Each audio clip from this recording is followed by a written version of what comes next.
እና ምን ማድረግ እንደነበረብኝ ግራ ገብቶኝ ነበር። ነገር ግን እሷን ወደዚህ ቤት ይዤ መምጣት ስህተት ነበር። እማዬ ስለዚህ ነገር ብታውቅ መቼስ ታፍርብኛለች። ለዛ ነው የደበኳት። ባርኮት ቤዛን ግን ትወዳታለህ? አዎ እወዳት ነበር ሳይሆን ተመልሳ ስትመጣ ፍቅሯ ስላልወጣልን የተቀበልካት ነው ወይስ እኔም ቢሰራልኩ በል ተነሳስተህ ነው እሷ ጋር ሄድከው? ፍቅሬን ለአንቺ መግለጼ በጣም በራሴ ተናድጄ ነበር። ዴቭ እንደዛ እንደሚወድሽ እያወቅኩኝ እኔ ራሴ ያን ጥያቄ መጠየቄ ራስ ወዳድ እንደሆንኩ ተሰማኝ። ምን አይነት ሰው ነኝ ብዬ ራሴ እንደጠየቅ አድርጎኝ ነበር። ከዛ ቤዛ ስትመጣ የታየኝ ነገር ቢኖር ፈጣሪ ያንተ ሴት ይቺ ነች፣ ያልተፈቀደልን አትመልከት ያለ ነው መሰለኝ። ከዛ ምንም ሳልጠራጠር ያለችኝን አመንኳት።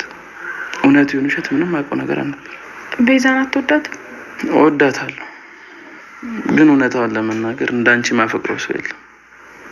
በልቤ ላይ ትልቅ ቦታ አለሽ። ያው የኔ ላትሆኚ ትችያለሽ፣ ነገር ግን በጣም ነው የምወድሽ። አሁንም ድረስ ለኔ ያለ የሚሰማ ስሜት አልጠፋም ባርኮት?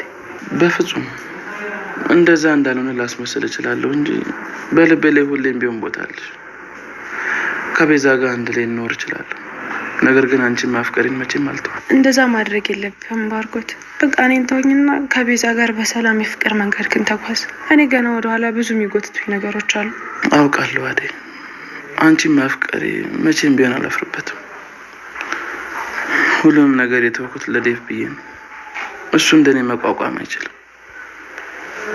ግን ደግሞ ያን ያህል መስዋዕትነት የከፈልኩለት ነገር ከንቱ መቅረቱ ያሳዝናል። ለዴቭ እንደዛ ማሰብ ትልቅነትን ነው የሚያሳየው። ግን እኔ ዴቭን ከወንድምነት የዘለለ